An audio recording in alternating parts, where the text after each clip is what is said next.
უწყვეტი პროტესტის 39 დღეს პროევროპული აქციის მონაწილეებმა რუსთაველის გამზირი გუშინ საღამოს კვლავ გადაკეტეს. მოქალაქეების მოთხოვნა უცვლელია დაინიშნოს ხელახალი საპარლამენტო არჩევნები და აქციებზე დაკავებულები გათავისუფლდნენ.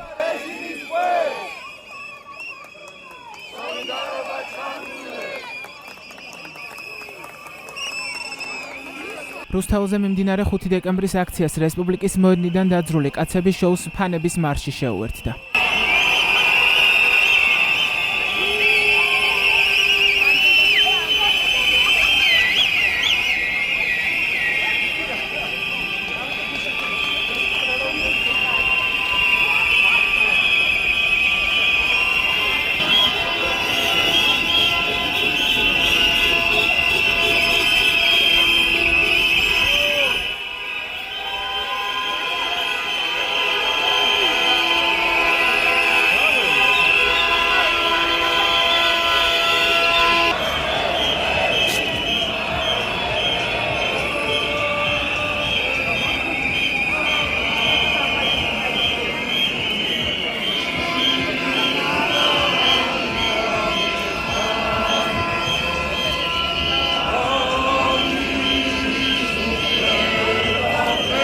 პარლამენტთან მყოფ აქციის მონაწილეებს შეუერთდნენ ასევე მოქალაქეები, რომლებმაც საზოგადოებრივ მაუწყებელთან დღის ეთერის დათმობისა და მენეჯმენტის გადადგომის მოთხოვნით მორიგი აქცია გამართეს. მათი თქმით, მოპოვებულ ღამის ეთერს შესაძლოა საფრთხე შეექმნას, ამიტომ აქციის ერთ-ერთი მიზანი ამ ეთერის შენარჩუნებაც გახდა.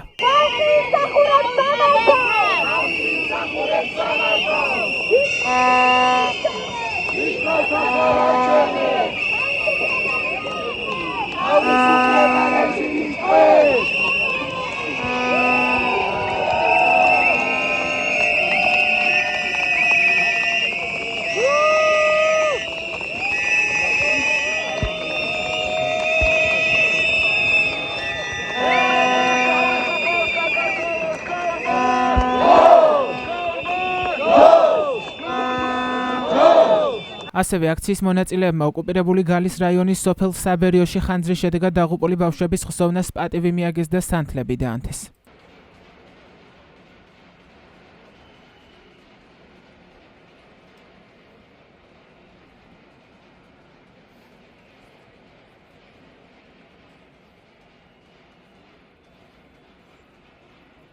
დღესაც პროტესტის მე-40 დღეს დედაქალაქის სხვადასხვა ლოკაციიდან საპროტესტო მარშებია დაგეგმილი. 19 საათზე მოთხოვნით დღის ეთერი ხალხს აქცია საზოგადოებრივი მაუწყებლის შენობასთან გაიმართება. 19 საათზევე დაიწყება აქცია პარლამენტთან. 19-დან 22 საათამდე კი შეგროვდება და დარიგდება საჩუქრები პარლამენტთან. 20 საათზე დაიწყება საშობაო მსვლელობა ქაშვეთისკენ სამების საკათედრო ტაძრიდან, ასევე ჩუღურეთში წმინდა მიქაელ მთავარანგელოზის ეკლესიიდან, საფურთალოზე წმინდა კვირიკეს და ივლიტას სამრევლოდან, ვაკის ეკლესიიდან და მეტეხის ღვთისმშობლის შობის ტაძრიდან. 21 საათზე ფერმერების საშობაო ბაზრობა იგეგმება რუსთაველზე. 23 საათსა და 59 წუთზე კი რუსთაველის გამზირზე საყოველთაო ალილო გაიმართება.